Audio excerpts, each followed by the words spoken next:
একটা মানুষকে আমি চিনি না, জানি না, কখনো সামনে থেকে আমি দেখি পর্যন্ত নাই, তার সাথে কিভাবে সারাটা জীবন থাকবো? তুইও তো একটা বলদ। প্রেম করছিস ভালো কথা, একটা দেশের ছেলের সাথে করবি না? করছিস তো বিদেশের একটা ছেলের সাথে করছিস। ও দেশি ছেলে থাকে বিদেশে, দেশে তো আর থাকে না। এখন দেখ, তোকে একা একাই ফাইট করে যেতে হচ্ছে। আমি আর ফাইট করতে পারবো না। তোকে একটা বুদ্ধি দেই, এক কাজ কর, তুই পালায়া যা। একা একটা মেয়ে বাসা থেকে পালানো খুবই বাজে আইডিয়া। আচ্ছা, জয় ভাইকে একটা ফোন কর না। ফোন আসছে। হ্যালো অ্যানি সোনা, হ্যাঁ শুনো, তোর সাথে একটা কথা ছিল। আমি জাস্ট ক্লায়েন্টের সাথে হালকা একটু মিটিং করতেছি। হ্যাঁ, মিটিংটা শেষ করে তোমার ফোন দেয়। দোস্ত, কাল রাতে আমি একটা প্ল্যান বের করছি। প্ল্যানটা আমার কাছে খুবই মেক বিলিভ মনে হচ্ছে। কি?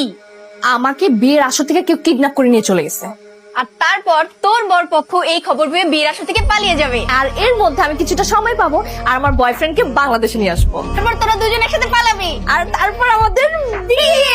অ্যানি, আমার সোনা পাখি, জান পাখি, ময়না পাখি, বলো তুমি কি এখনো ক্লায়েন্ট ধরে বসে আছো? কি যেন বলতে চাইছিলা? শুনো, বৃষ্টিকে একটা বিপদ থেকে উদ্ধার করতে হবে। বৃষ্টিটাকে? বৃষ্টি আমার বেস্ট ফ্রেন্ড। তোমার একটা বন্ধু আছে যে জিনিয়াস মিশু, বলো তুমি মিশু ভাইয়াকে নিয়ে একটা রেস্টুরেন্টে আসো। ঠিকানাটা দিয়ে রাখো, আমি আসবো না। হ্যাঁ হ্যাঁ, আমি ঠিকানাটা দিয়ে দিব, তুমি আজকেই আসবা। মিশু ভাইয়া জি ভালো আছেন? জি জি বৃষ্টি, উনি হচ্ছেন সেই জিনিয়াস মিশু ভাইয়া।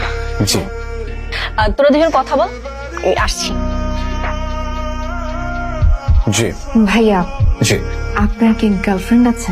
জি না, হঠাৎ আপনি আমাকে এসব প্রশ্ন করছেন? ভাইয়া ধরেন জি আপনার গার্লফ্রেন্ড জি আছে, কথাটা শোনেন। জি ধরেন আপনার একটা গার্লফ্রেন্ড আছে জি। আর তার বিয়ে ঠিক হয়ে গেছে একটা বুড়া বেটার সাথে, জি এখন আপনি কি করবেন? জি জি my girlfriend and she's getting married, বুড়া বেটা and all. কিডন্যাপ? এক্স্যাক্টলি ভাইয়া। শুনেন, আমার না ফ্যামিলি বিয়ে ঠিক করে ফেলছে, বুঝছেন, জি। একটা বুড়া বেটার সাথে। জি আমি ফ্যামিলিকে অনেক বোঝানোর চেষ্টা করছি জি। ভাইয়া, কোনোভাবেই মানতে রাজি না। ডেট ফিক্সড বিয়ে। কিন্তু আমার মনে হয় এই কথা তো আপনার আমার সাথে বলার কথা না, এটা আপনি আপনার বয়ফ্রেন্ডকে বলুন। এক্স্যাক্টলি, আমার বয়ফ্রেন্ড ভাই কানাডা থাকে, ওর আসতে কয়েকটা দিন সময় লেগে যাবে। আপনি আর জয় ভাই মিলে যদি আমার বিয়ের আসর থেকে আমাকে কিডন্যাপ করে নিয়ে আসেন ভাই, আমার খুবই হেল্প হবে। আমাকে দেখে কি কিডন্যাপার মনে হচ্ছে আপনার? হ্যাঁ আপনি একদিকে আমাকে কিডন্যাপ করবেন, জি। অন্যদিকে আমি আপনাকে বড় একটা অ্যামাউন্ট দিব ভাইয়া। অ্যামাউন্ট? আপনার প্রত্যেকটা বডি পার্টস বিক্রি করে তারপর আমি অ্যামাউন্ট কামাই ফেলবো। বন্ধু মিশু, আরে এটা তুই কি কাজ করলি? এই তুই কই নিয়ে আসছিস আমারে? হ্যাঁ হ্যাঁ? তুই আমাকে কি বলে শুনছস? ওর বিয়ে থেকে কিডন্যাপ করতে? এই, আমি কিডন্যাপার?